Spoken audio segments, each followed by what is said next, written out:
they did an episode on that restaurant as well. I'm forgetting the name, and I've seen that episode like 3 times, 4 times. Where Cartman creates. You'll remember it right after we get off the phone. Yeah.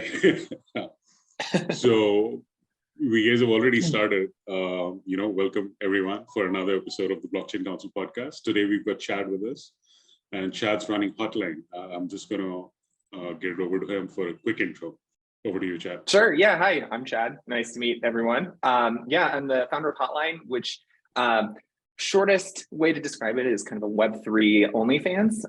Obviously more to it than that, and I'm excited to get into it with everyone. But yeah, we're doing token-gated messaging for creators and their fan communities. We're backed by 𝗬𝗎, which is a Web3 venture studio, founded by the founders of Rally and Forte and Kabam, the mobile gaming previously, and also 𝗛𝗫 Esports. And they've got a pretty killer LP list for 𝗬𝗎 too. They're backed by Mark Andreessen, Chris Dixon, Paris Hilton, Gary Vaynerchuk. I could go on and on. They have over 80 fairly well-known investors on the fund. So we're really excited to have that kind of support and backing for this project. We're in kind of closed beta right now, but hoping to open it up to more users in the next few weeks and towards the end of the year. Definitely, and I was lucky enough to have another 𝗬𝗿𝗃, another 𝗬𝗎𝗃 back project on board, 𝗬𝗬𝗃. And I think one of the common threads in both these projects is that you guys are dealing with some huge communities. Yeah, community absolutely. Management is like really at the core of it. Yeah, well, and that's what's so great about Web3 too, right? Is like giving that community a real chance at kind of ownership and to contribute to the platforms that they depend on, rather than just being, we'll get into it more, but kind of victims of whatever the platforms want. Very vibrant community, and we've been going to events to try and meet them in person and get to know them and let them get to know us and what we're trying to do, and really build with them in mind and build with their active involvement. And it's been great so far. We're really excited by the community response. Definitely. So initially, when they suggested Hotline as one of our guests, obviously it did raise a few eyebrows at our management level, where people were wondering how is this going to happen. But at this point in time, given whatever's happening in the market and worldwide, with people impersonating, celebrities and companies on Twitter and dropping stock and share prices, I think we can get into a very interesting space by talking about privacy on this particular platform. So let's do it.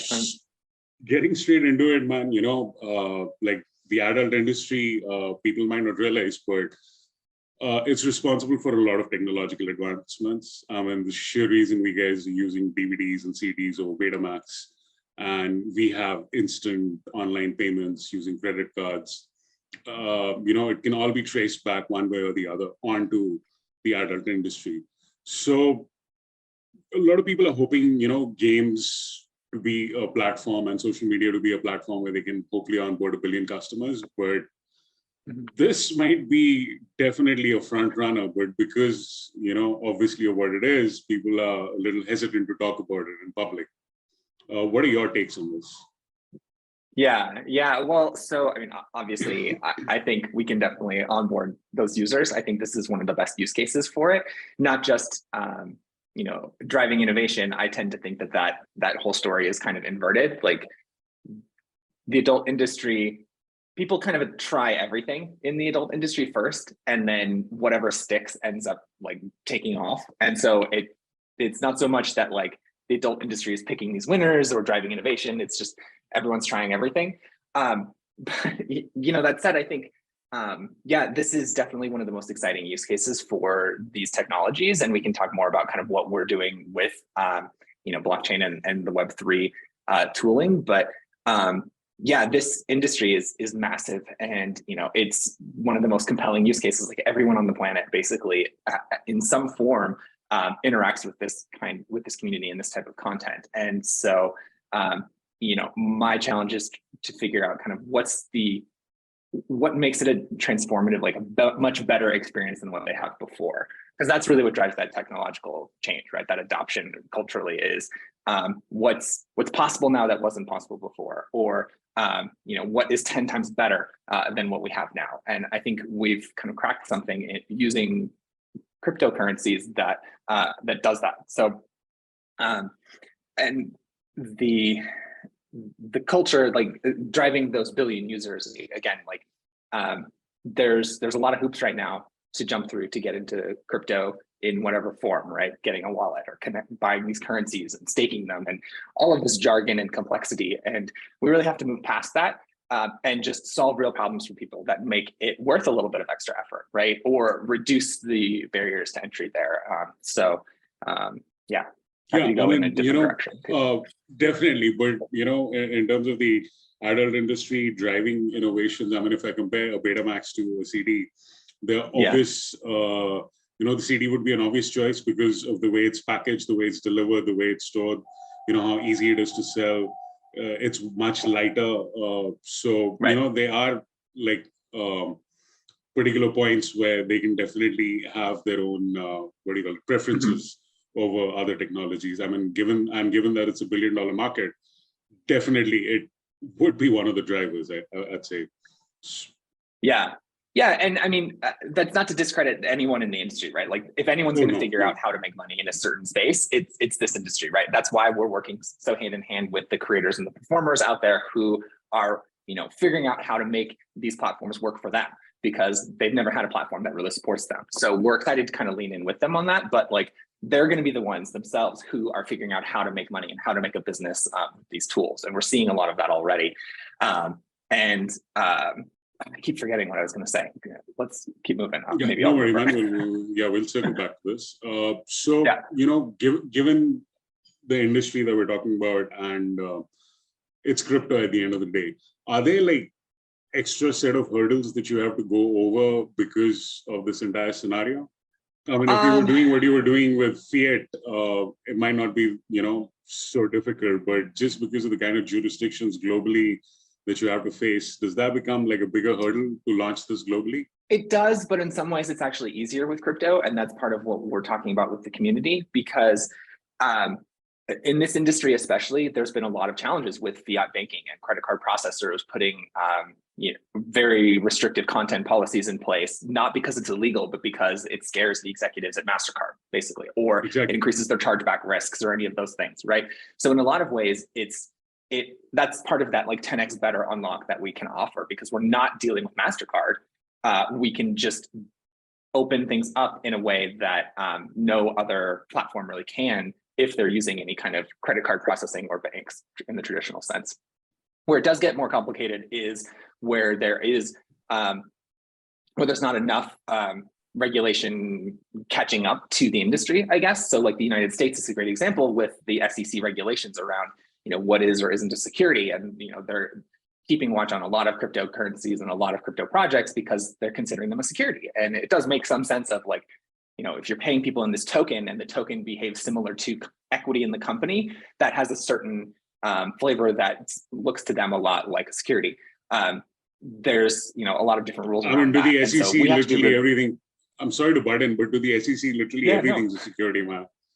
Exactly. Exactly. And so that is an extra regulatory hurdle that we have to deal with. And so, once we get into kind of launching our own token, we're going to have to be mindful of that and probably avoid the US until their regulations catch up to what the industry is doing.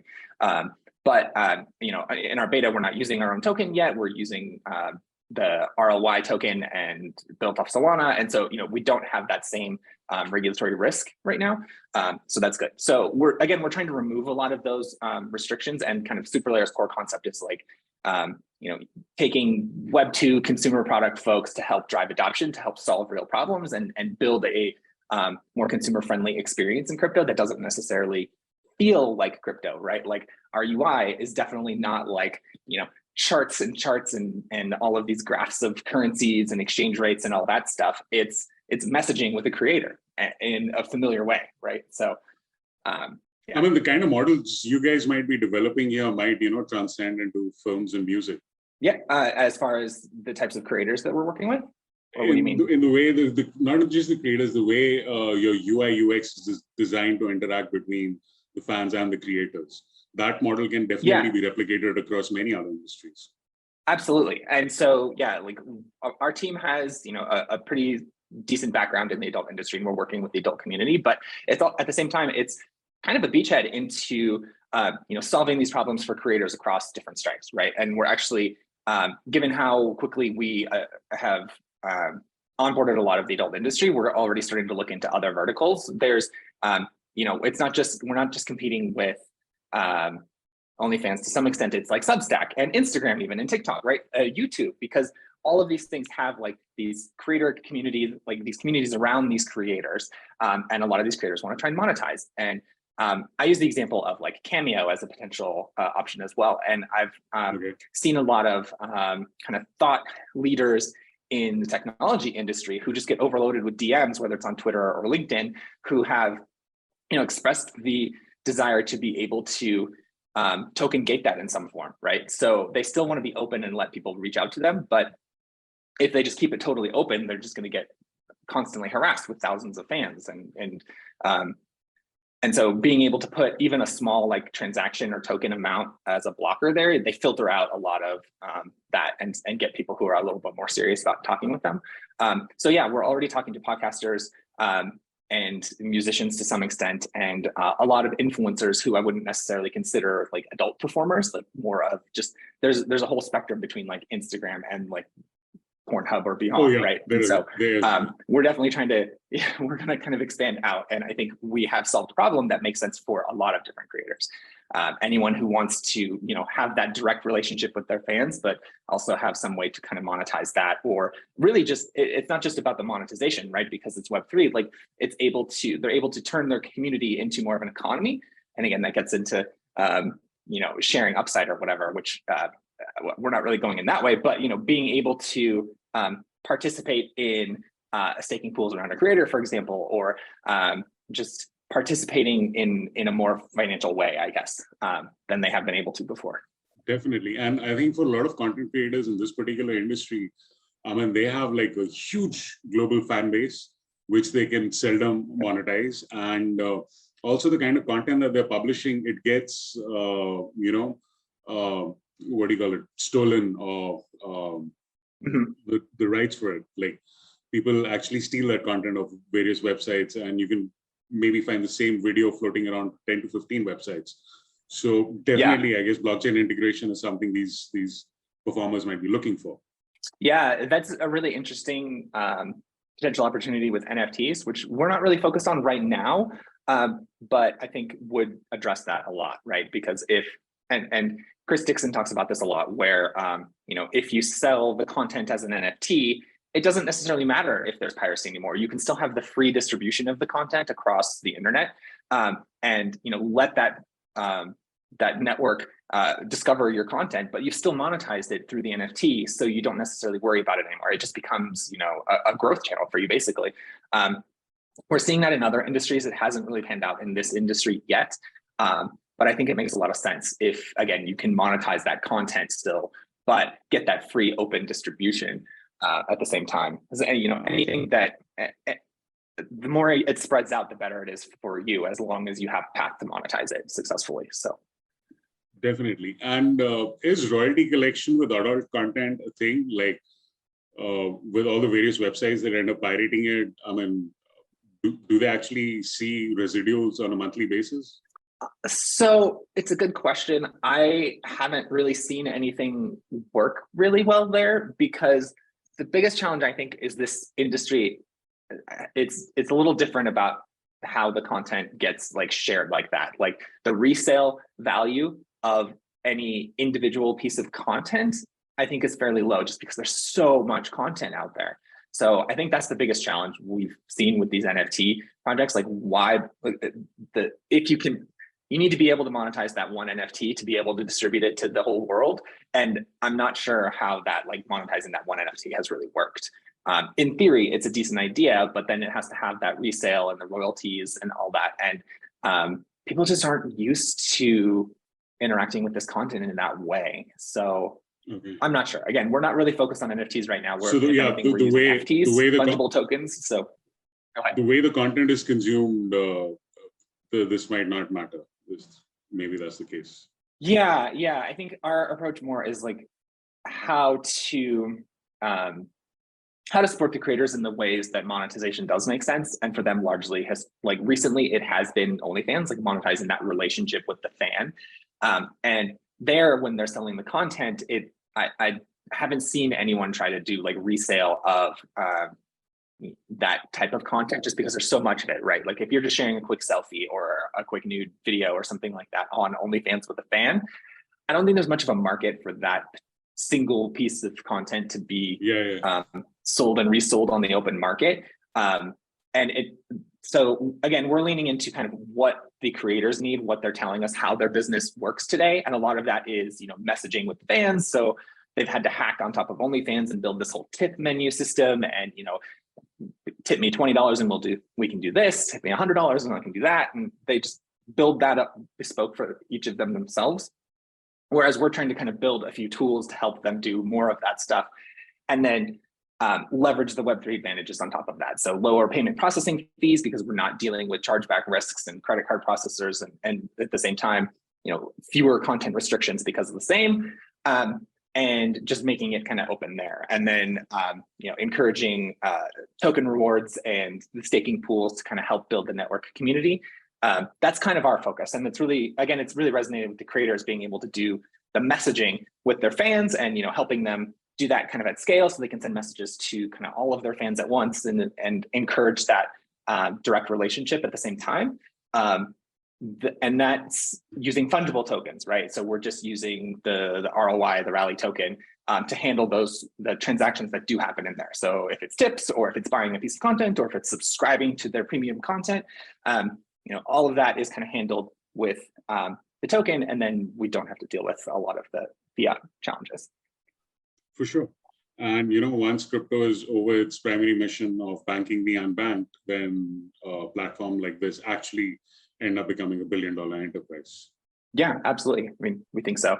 Banking the unbanked is a really great way to put it too. Like it's very different across different markets, and by using the tokens, we just open that up instantly, basically. So, for sure. And could you give us a brief about exactly what Hotline is?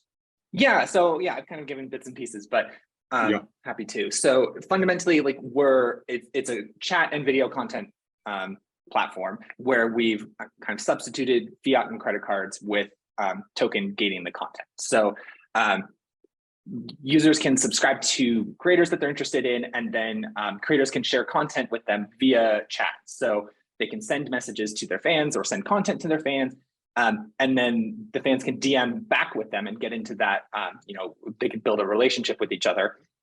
And then it's got a connection to the wallet kind of built in. So fans can send tips, they can unlock premium content so the creators can kind of, gate the video so that you have to, pay to see it or whatever. And then, and it's connected through Phantom. So, we can see how much SOL you have and facilitate the transaction there. So Phantom's pretty good at kind of onboarding and making a lot of this really easy so that we don't have to use the banks or anything. Definitely. And again, we're kind of making tools to help creators kind of manage that in a way that is easy and powerful for both them and their fans, basically. I mean, I've got somewhat of a musician's background. I have been part of certain projects that have published albums across multiple platforms. You signed up with a label based out of Paris. So this token gated thing that you just mentioned, this is something I've been wanting to figure out for a bunch of musicians, because currently these guys are getting paid pennies from either Spotify or YouTube or any other platform. So one of the ideas in my head was if creators could have their own NFT collections and token gate Discord channels where they're hosting content. Mm-hmm. That would definitely have them access to much more than what's currently available. Yeah, absolutely. And so that's a lot of kind of what we're thinking, only as opposed to like Discord is very like, group channels focused, right? It's not so much the one-to-one messaging. I mean, it has that, of course, but it's kind of, its primary product is like these massive, channels full of sometimes hundreds of thousands of people. Yeah, community. Yeah, much more of like the entire community together. And our focus right now is really just on that kind of one-to-many of the creator interacting directly with their fans. we do want to build group chat fairly soon, so and we'll work on things like that, but be more like Telegram than like Discord, right? And then being able to, again, token gate access to being able to reply in the thread, or being able to see certain content. So yeah, it's more like SMS or Telegram than. A lot of the models that you're coming up with has immediate use cases in plenty of other places. So this is like a great IP for you guys to be holding. Thank you. Yeah, we're excited. And how is a platform like Hotline better than what's currently out there? Yeah, so I mean, I kind of touched on it earlier. The biggest thing right now in our very early stages, right, because we've only been building since the beginning of the year with very limited functionality. So we can't compete on like the massive checklist of feature set, right? So really the core differences for us are because we're built from the ground up in crypto without any fiat, is we can avoid MasterCard and those restrictive content rules I mentioned, right?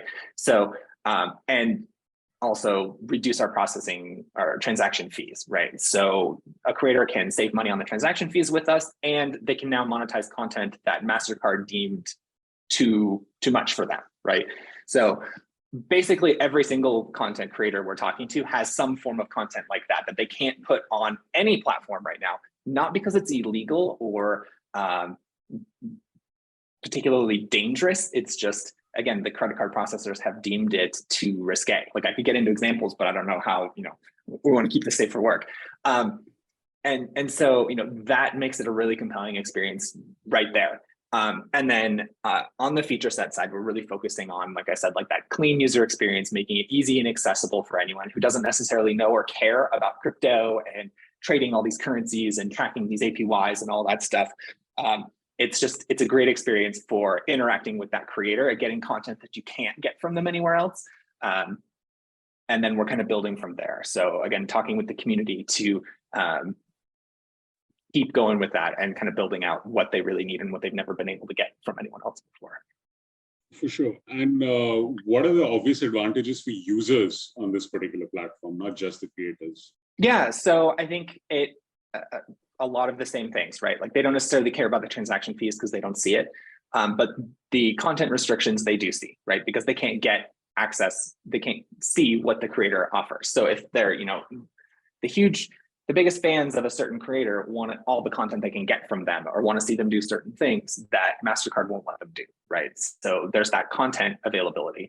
And then on the UX side, again, it's an opportunity for them to, so for like people who are savvy with crypto, it's a good opportunity for them to move to a crypto-friendly platform, right? Yeah. And potentially earn some rewards and incentives, some of the token rewards on there as well. So they may not care about the transaction fees, but the fact that some of that transaction fee can go back to the fans and the creators, that can be pretty powerful for them as well. Incentivizing is a huge thing. I'm sorry about it. Yeah, incentivizing we're kind of is like jump-starting the network effects. Yeah. So, imagine if Instagram had rewarded the first couple million users of the platform with some form of token, right? Like that would have been amazing. Like, and so a lot of them would have sold it probably, but whatever. But just letting the community kind of participate and not just like in governance, but also, in rewards like that, I think it's really powerful. And then for, the net new to crypto folks who, just want that content we mentioned, like we're making it a really smooth, easy experience, right? So that, we are offering something better than what was possible before. It's pretty hard to beat the usability of like unlimited free porn on the internet. But that's not really what we're doing, right? Like it's about that connection with the creator and that relationship building. And so making something really delightful and powerful for them to use to build that relationship, we think is really important. And also the way the content is being made and delivered, I mean, we could be looking at community-driven content with lesser amounts of moderation that currently exists on other platforms. Is that also, like, is that a talking point? Yes. I kind of hesitate just because of all of the issues with content moderation that have come up in the last couple of weeks, right? I've got this article up about helping Elon speed run through the content moderation learning curve, right? So it's not that we're trying to like define ourselves as like the platform for free speech, everything goes. And then like we have to continuously roll that back and deal with problems, right? We're still going to have a terms of service, and we're still going to abide by a lot of these rules and make sure that we have a healthy, vibrant community, right? That's not filled with hate speech and, all of these things and, pirated content and all of that stuff. We have a lot of these rules. I think the biggest difference is that we can kind of open up where it makes the most sense, right? So again, I don't want to get into the details of the specific rules, but MasterCard specifically has these fairly specific and pretty arbitrary content rules about what is and is not allowed on the platforms. I would argue platforms like Instagram and TikTok do as well. Twitter and Reddit are good examples of having a little bit more open content rules, and that allows these communities to flourish there. But TikTok, Instagram, YouTube, like they have more restrictive content rules, right? And so it's not about like opening everything up because then we're going to open it up to CSAM or hate speech or content infringement or all of these things, right? So we still have to be really, really mindful of this. But what's amazing about the potential with Web3 is opening up the community to kind of participate in that moderation and making sure that everyone is aligned. And so if we incentivize the community to not just like stick to the rules, but also help define the rules, I think there's something really interesting there. And it goes back to, letting the community participate more so they can help set the guidelines, and they can also help enforce the guidelines. For sure, definitely. I mean, this is one form of moderation that actually works on a bunch of communities in Reddit. And I believe that's the closest to Web3 communities that we currently have. Agreed. Yeah, absolutely. But I mean, it hasn't gone perfectly for them either, right? Like there's still a lot of challenges there with like when these certain communities violate the global rules, what do they do? And so we have to be definitely mindful there too. But there's definitely more freedom of speech in Reddit because of anonymity compared to any other social media platform at this point in time. Yeah. So where exactly is Hotline currently on its roadmap? And what's like the next benchmark for you guys? What's the next major point that you're going to hit in a few months? Yeah, well, I mean, there's a lot we want to do, and we're a small team that's new, and so we're trying to build a lot. But right now we're in closed beta with a handful of creators and starting to let in more of their fans and starting to let folks in off our wait list. So if anyone's interested, just jump on the wait list, or you can also join our Discord, and there will be ways to kind of get in sooner rather than later. So right now the app is really focused on, I say WAP app, but really it's a website. So we're avoiding the app stores. We're not building a native app. The content rules and the in-app fees are just too much. So we're intentionally avoiding the app stores. But so right now, the beta is focused on messaging, like I said, and facilitating transactions there and subscriptions as well. So creators have profiles set up where you can subscribe to they will have free content as well as premium content. So you can subscribe to kind of either or both channels there. And a profile similar to Instagram with a lot of their content that's available for free. And then you can message directly with them to unlock more content or unlock more conversations there as well. And so we have about 20 creators right now. We're onboarding more every week and going very quickly there as well. And then as far as next things on our roadmap that we're really excited about, definitely the staking pools I mentioned. So being able to participate in a staking pool around an individual creator's growth and success on the platform. We're really excited about that. And I already kind of mentioned the moderation potential with the token incentives. Those are probably the biggest ones that we're tracking. And group messaging I mentioned as well, I think is really interesting when we add that transactional component, right? Like allowing creators to collaborate just via a group chat, and they can kind of distribute content through that as well and charge for it and then split the revenue from it as well. There's a lot of interesting things we can do there. So yeah, it sounds like the model that you guys are coming up with is going to be much faster for content to be published. Yeah, absolutely. I mean, that's definitely the way content distribution is going, like with TikTok and Snapchat and all these things, right? Like being able to just quickly release a lot of interesting content, compelling experiences, and it kind of lowers the quality requirements because they're just pumping stuff out regularly. So there's a balance there because a lot of our performers have this really high-end professionally done content that they want to monetize, and it costs more to make. It took a lot more time, so they need to charge more for it. But then there's also kind of the lower quality, faster output kind of stuff. So we do want to facilitate whatever they most need. So are you also getting a lot of input from your initial creators that you have on board in terms of system design and the kind of UI UX they need? Yeah, absolutely. It's more in the, I'm a product manager for the last, dozen years. So usability and all that is really important to me. So we had a great start, but yeah, we've definitely been closely involved. We've had a few ambassadors and been involved in the community since the spring. And so, showing them regularly kind of what we're working on and what we're thinking about. The team has been, in the industry for a while as well too, so has their kind of finger on the pulse and works directly with creators a lot. So we've been lucky enough to get a lot of kind of professional expertise on the early alpha and even just prototypes when we first started building. Like, we validated a lot of kind of the direction we were going from the very beginning, right? Like, how can we solve really big problems for these creators and their fans in this space? Checking in with them regularly. Could you throw some light on what some of the biggest pain points for these creators were? Is there like a common thread there? Yeah, absolutely. Well, I mean, it's a lot of what we're doing, right? So the chargeback risk and the content restrictions, getting shadow banned or outright banned off of these other platforms because they don't meet these arbitrary content rules, monetizing the direct relationship with the fans has been kind of the main thing that's really blown up for them lately. We've evolved from this model of what they call the tube sites of like Pornhub and all of those, where it's just, all the content is available out there for free and that's it. And it's moved into this more intimate relationship building phase, right? Where the fan isn't just consuming the video that is just out there in the world. It's more of building that relationship with the creator that you like. And in a lot of cases, having a discussion to like create the type of content that you hope to see from them. So they order a lot of custom videos and that negotiation and communication about what they want in that video, like that is kind of how it has evolved. And so, the creators we're talking to, they have these amazing relationships with their fans.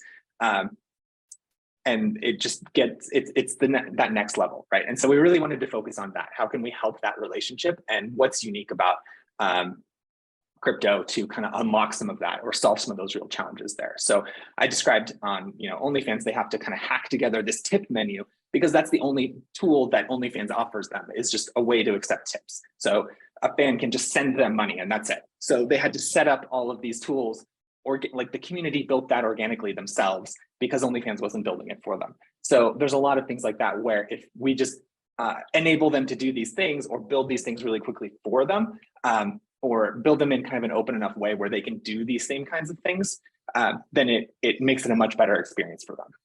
It's actually quite similar to the way gamers use Discord while playing a number of different games and how they're connecting with each other. Yeah, and like Twitter is a decent example too. Like the community created the retweet, right? And they hacked on top of the platform, and then the platform learned from that and built it in because it was such a good idea. There's luckily plenty of good examples of things like that. So one of the very important parts about adult content is the way it might steer NFT development and the way UI UX might develop. Where do you see that on the roadmap, like in the next 12 to 24 months? You mean with NFTs specifically, or just kind of how we see the UX evolving? With the way content might be published, backing it with NFTs, where do you see that happening on the roadmap?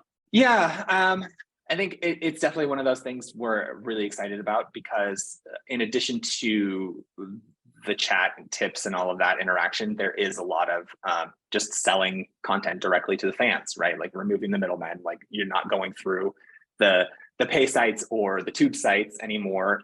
It's just that direct relationship, and then you can sell content one-to-one basically there. And so facilitating that is definitely where we think we could go with that. So like on the profile, you might be able to sell specific pieces of content just right there. It doesn't necessarily require a chat conversation to buy some content, right? And then NFTs are definitely an interesting opportunity there, because then you put in, scarcity in digital property rights, right? So you could sell a one of one of your content, or just sell 10 NFTs of this piece of content. And then again, those just go to the kind of the highest bidders or your super fans or whatever. And then, they own the rights to it. And then I kind of stop there, because like, what do we want to do with that, right? And so we're definitely going to need to talk more with the community to see what works there, because I feel like a lot of people have tried to make NFTs work in this space, and it just hasn't really fit for reasons we kind of already talked about. This would even so I want to be really thoughtful about how it fits. For sure, and this would even require like a lot of learning on the side of the creators also to go through. It's not just about you guys putting the system in place. Absolutely, and that's been the case with a lot of our conversations with creators. Like, they've talked about other projects that they've heard about or talked to, or in a lot of cases been ambassadors to. So they've invested in these NFT projects, and then they've kind of already fallen apart because they're not really solving a problem. They're not really doing anything fundamentally better for the creator or the fan, and so it just kind of peters out, especially the way the market has been this year. Like literally our first industry event was in May, and we were the new guys. Like, I barely even had a website. And now we're already the old timers trusted in the industry because we've survived the last 6 months. And I can't say that for a lot of these other NFT based projects. So we'll figure something out with NFTs, but we're going to take our time. We're focusing on the transactional utility of fungible tokens, and then NFTs, we'll see how that pans out. Yeah, right now you guys anyways in your beta phase, so there must be some way to go till then. Getting back to the point that I opened the podcast with about how the adult industry is actually leading technological advances, and in all the research that I did to actually be able to speak with you, I realized AR VR have had some serious impact on this particular industry, and it's actually driving it forward now.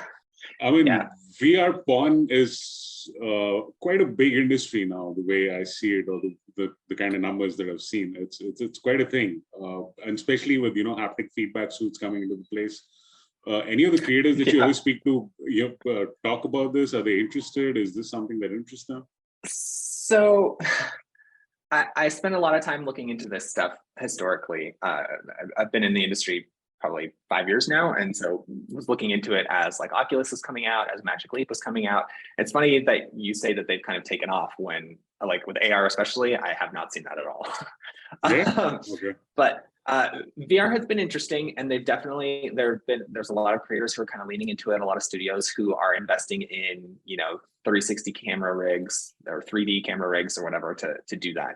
And I'll never forget, there was a funny tweet by John Carmack, who is CTO of Oculus and working at Meta. He's God. He's literally God for me, man. Yeah, like I spent my childhood playing Doom and Quake and all these games. So yeah, I know this guy. Totally, he's brilliant. Yeah, so he shared an interesting stat a couple of years ago when the Quest was coming out about how the Oculus browser was the most used app on the headset. And didn't really go into why or what people were using the browser for, because there's not a lot of web-based experiences that have really taken off, right? Like WebXR, there's a lot of interesting stuff there, but they're all in the kind of independent small stuff. So, what might people be using the browser for? Of course, it's right, because they can't be in the Oculus store. It's the same story as the App Store, right? Exactly. They can't offer these native experiences, but people want this content. So I definitely think it's interesting. But again, to me, it was always about how do we make it a 10x better experience than what they have before, or more than 10x, right? And I haven't seen that really. I don't think the 360 VR static video is really the answer. And I know you're very excited about the metaverse potential here, so we can go into that. But fundamentally, I think you need to get a more immersive experience. Just a single viewpoint. Yes, if you can look around and see it in 3 dimensions, okay, that's somewhat better. But I wouldn't call it 10x better. And if anything, it's worse because you're trying to focus and it hurts your eyes because everything's moving around. So I think they're experimenting. I think there's a lot of interesting potential there, but you've got to think about how to make it a better experience. I honestly feel that better experience answer might be found in the adult content industry rather than live music, because I remember trying to get some concerts with the 360 cam, and it was fine for 2 minutes, but on the third minute you were kind of bored because you were literally just at one point looking around and there wasn't much happening. So unless you can move that perspective around the stage or around a particular room, it's not really going to be that immersive. That's what I'm trying to think. Yeah, I think you definitely need the ability to move around, like the sick stuff, not just static position, but being able to move around and interact and control more of it. I think that it's basically when you're playing, multiplayer and you die, and the way you can move around in a map. That's something what you need with these kind of actions happening around world. I think we're a while away. I like the example. I tend to use the example of like Google Earth VR, or there's other apps now that have kind of done a better job of that, where it's literally like your Iron Man or Superman, like flying around cities and jumping around the world, and you can zoom in and out. You can make it tiny, or you can stand on your on the sidewalk outside your house, or I think that's a good example of like a transformative experience where you get that feeling of presence and immersiveness. And like on Google Earth, you can like change the time of day, so you can move the sun around too. Like it's amazing.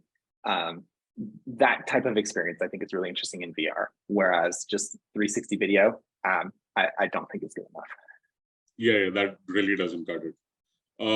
So does the Hotline roadmap lead you towards the Hotline metaverse, like in a year's time, in a couple of years' time?